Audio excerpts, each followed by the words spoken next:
حضرت حذیفہ بن یمان، سب نے یہ حدیثیں سنی تھی رسول اللہ صلی اللہ علیہ وسلم کے زندگی میں، اور بعض روایات میں آتا ہے ان کے سامنے ایک تابعی آیا، اور بعض روایات میں آتا ہے ان کے سامنے ایک صحابی آیا۔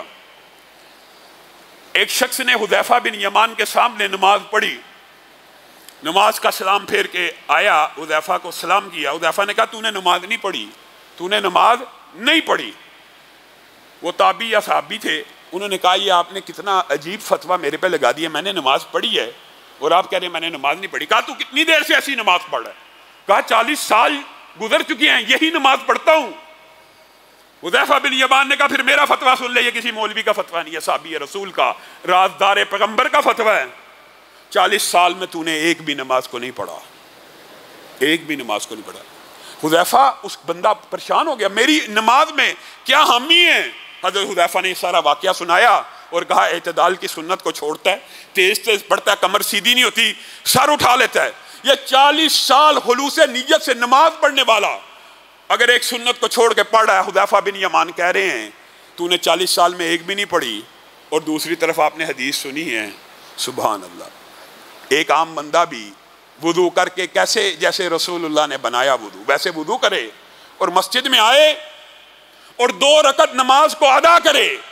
یہ 40 برس نمازیں پڑھتے رہے، ان کے اوپر حذیفہ بن یمان نے یہ حکم لگایا، اور دوسری طرف رسول اللہ کا حکم کتنا آسان ہے، صرف 2 رکعت ویسے پڑھے جیسے میں محمد صلی اللہ علیہ وسلم نے پڑھی، ایسے ہو جائے گا جیسے آج ماں کے پیٹ سے پیدا ہوا ہے۔ یہ سنت کی اہمیت ہے کہ نہیں؟ صرف 2 رکعت، صرف وضو اس طرح کرنا جیسے رسول اللہ نے کیا، انسان پاک صاف ہو جاتا ہے۔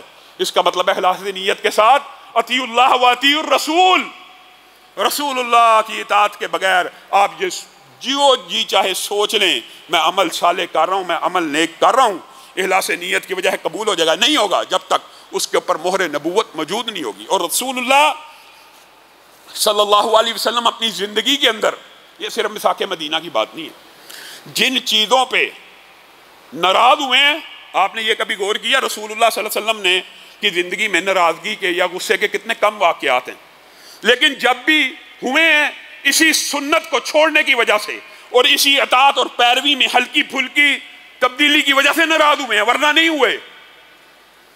حضرت عمر کتنے جلیل القدر ہیں جن کو محدث کہا گیا، محدث نہیں محدث، محدث کا مطلب یہ ہوتا ہے صاحب الہام۔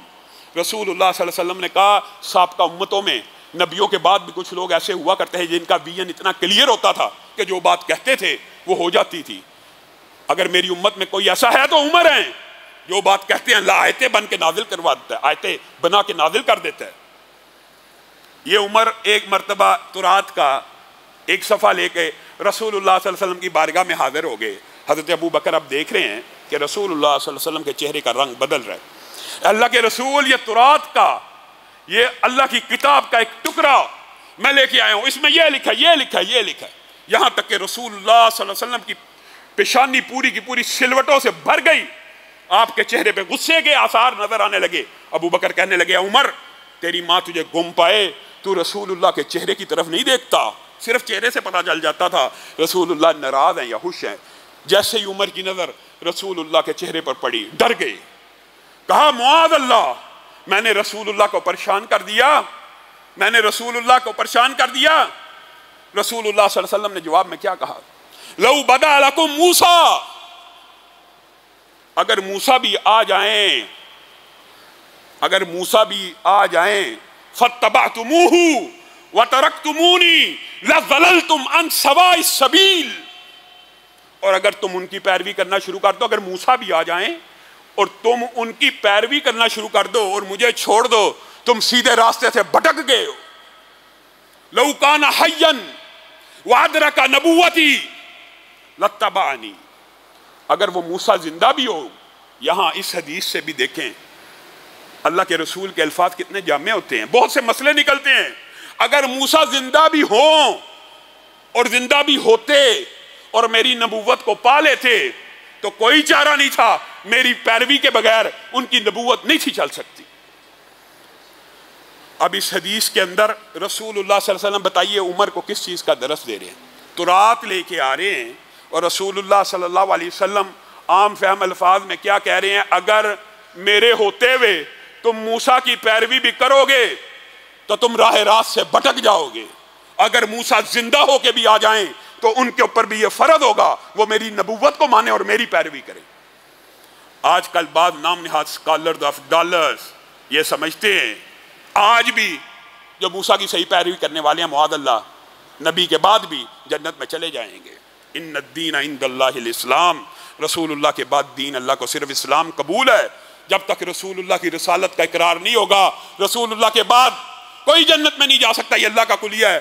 یہ ہم اسکالرز نے اس حدیث سے بہت سے مسئلے نکلتے ہیں. محدثین نے اس حدیث کی جو تشریحیں کی ہیں آپ پڑھ کے حیران رہ جائیں. دوسری بات جو بعض لوگ سمجھتے ہیں انبیاء زندہ ہیں اس دنیا میں، برزخ کی زندگی کی بات نہیں ہے. برزخ کی زندگی میں ہر بندہ دنیا سے چلے جانے کے بعد اپنی زندگی گزار رہا ہوتا ہے.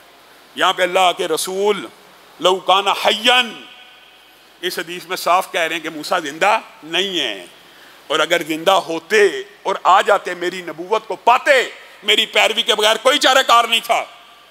پھر رسول اللہ صلی اللہ علیہ وسلم نے جتنے بھی غصے کے واقعات ہیں اپنی سنت کی اہمیت اور امت کی آسانی کے لیے اس عمل کی اہمیت نیت کو نہیں دیکھا، عمل صالح کو، سنت رسول کی شرط کو دیکھا. کیا حضرت عمر کی نیت معاذ اللہ بد تھی؟ کیا تورات کے بارے میں کوئی اچھی نیت سے ہی آئے تھے؟ نا، رسول اللہ نے قبول نہیں کیا اچھی نیت کو.